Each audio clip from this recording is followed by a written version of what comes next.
Είμαι γυφτάκι στην Πανεπιστημίου.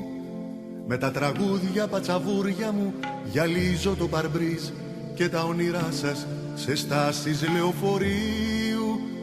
Με τα λουλούδια τα κουλούρια μου πουλάω και την ψυχή μου στα παιδιά σας σε τάφους γυμνασίου.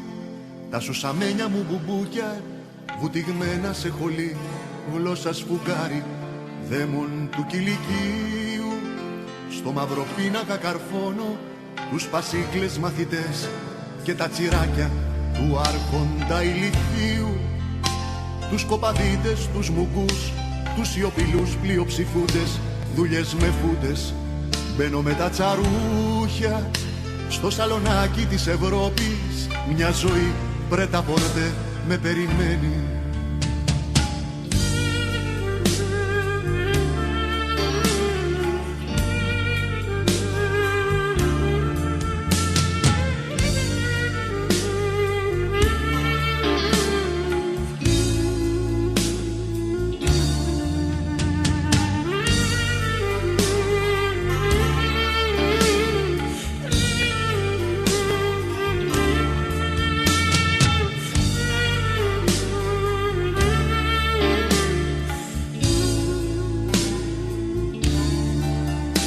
Κάνω παιχνίδι με λόγια και με νότες.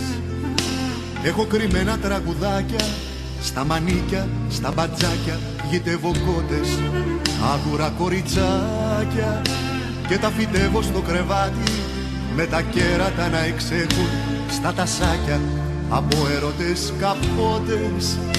Με γουρουνάκια κουμπαράδες να κυλιέμαι στα λεφτά, βαράω κουδούνι στις καφετζούς τις πόρτες.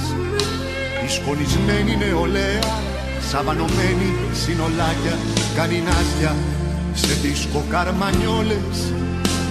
Θεατές και νικημένοι, ονειρόξεων λεκέδες, είμαστε όλες ένα μάτσο βιόλες. Σας ηχάθηκε η ψυχή μου, καρκινάκια του πλανήτη, σκατοκαριόλες.